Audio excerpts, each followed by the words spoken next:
संदीप जी जम्मू से। राधे राधे। राधे राधे महाराज जी। महाराज जी, जब हम दुखी होते हैं या हमारा खराब समय चल रहा होता है, जब हमारा आर्थिक या शारीरिक नुकसान होता है, तब हम अपने विश्वास को कैसे प्रभु पे बनाए रखें और मन में आपने रखें? किसी के साथ गलत आचरण किया और हमारे यहाँ का कानून आपको बंदी बना के दंड दे रहा है, तो उसमें भगवान का क्या दोष है? हमने कर्म किया, उसका भोग भोग रहे हैं। ऐसे ही अनेक जन्मों से हमारे कर्म होते चले आ रहे हैं, तो उसमें भगवान का विश्वास अविश्वास थोड़ी। अब वो तो विधान है, वो तो कानून है। तो ऐसे कानून, भगवान भी कानून के अंतर्गत है। जो भगवान ने कानून बना दिया, उस कानून के अंतर्गत भगवान भी है। जैसे राष्ट्रपति हो या प्रधानमंत्री हो, हमारे भारतीय संविधान के विरुद्ध आचरण बन जाए तो उनको भी जेल जाना पड़ेगा, नहीं जाना पड़ेगा? तो ऐसे भी भगवान ने व्याध की तरह छुपकर बाली को मारा, तो कृष्णावतार में अंतिम समय व्याध ने भगवान के चरण में बाण मारा। कानून के बाहर नहीं है, जो कानून बना दिया उसके अंतर्गत है। तो हमारे लोगों के जन्म जन्मांतरों के पाप हैं, जो हमें दुख, विपत्ति, संकट और हमारी जो उन्नति है उसमें वो बाधा पहुंचाते हैं। उन्हीं के नष्ट करने के लिए तो हम प्रार्थना करते हैं कि नाम जप करो, अच्छे कर्म करो, दूसरों को सुख पहुंचाओ, जिससे तुम्हारे पाप कर्म तुम्हें परास्त न कर पावे। अब भजन करोगे नहीं। अब जैसे बहुत से लोग हैं, मुर्गा बकरा मांस खाते हैं, शराब पीते हैं, पराई माता बहनों से व्यभिचार करते हैं, और जब उनको संकट आता है तो भगवान को कोसते हैं। तो इससे भगवान क्या करें? आप हमें बताओ। तुम्हें खेती दे दी गई, बीज दे दिए गए, अब बम्बुल बो कि दाग छुहारा बो, ये तुम्हारी बुद्धि की बात है। अब बो बम्बुल और चाहो दाग छुहारा, तो ऐसा तो नहीं हो सकता। ऐसे ही करो कर्म असत पाप कर्म और फल चाहो सुख, तो ऐसा नहीं हो सकता।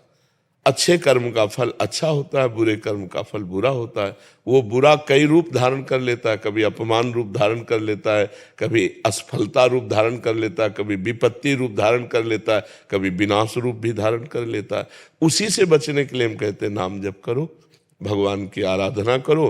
तो जैसे मुकदमे में हम हार गए और हमको फांसी की सजा मिली, अब कोई उपाय नहीं कि आपको फांसी से बचाया जा सके, तो एक उपाय है, राष्ट्रपति से क्षमा याचना।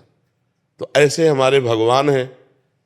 अगर हम भगवान से क्षमा याचना करें तो हमसे माना कि गलतियां हो गई, हमारा बिल्कुल पक्का अपराध है, हमें भोगना भी पड़ेगा, लेकिन भगवान चाहे तो क्षमा कर सकते हैं ना। तो उन्होंने कहा आम तो हम सर्व पापेभ्यो मोक्षयिष्यामि मा शुचा, मैं तुम्हें समस्त पापों से मुक्त करके पवित्र कर दूंगा। तो हम भगवान की शरण में जाए। कुछ न कुछ हमसे पाप बनते रहते हैं, तो वो पाप हमें सता न पावे, हमें दुख न दे पावे, आगे हमसे पाप न बन पावे, ऐसी हमारी बुद्धि शुद्ध रहे। इसलिए हमें भगवान की शरण में जाना चाहिए, भगवान का नाम जप करना चाहिए और दूसरों का परोपकार करना चाहिए। परोपकार से हृदय बहुत जल्दी पवित्र होता है। अगर हम पशु पक्षी का भी परोपकार करने लगे तो हमारा हृदय बहुत जल्दी पवित्र हो जाएगा, निष्पाप हो जाएगा। समझ पा रहे हैं आप? इसमें भगवान को कोसने की जरूरत क्या है?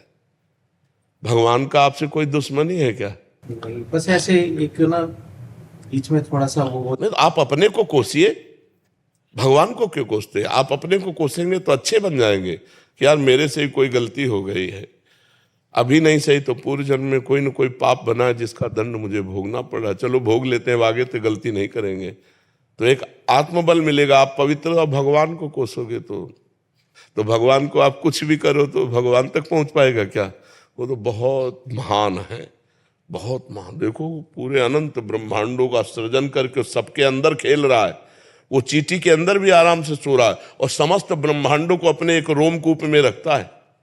इतना महान है, महतो महियान, कि अनंत ब्रह्मांडों को एक रोमकूप में रखता है। और इतना छोटा है, अणुअणियान, कि वो चींटी के भी हृदय में आराम से शयन कर रहा है। ऐसा वो महान परमात्मा है। अणुअणियान महतो महियान। यो माम पश्यति सर्वत्र सर्वम च मयि पश्यति तस्याहम न प्रणश्यामि सच में न प्रणश्यति।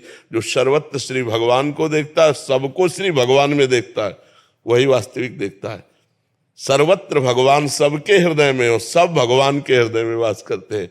ऐसे भगवान को हम भला कोस करके क्या प्राप्त कर लेंगे? इसलिए उनकी शरण में जाएं, उनका नाम जप करें और अपने को कोशे कि हमसे कोई गलती हो गई है जिसका परिणाम मुझे दंड रूप में प्राप्त हो रहा है।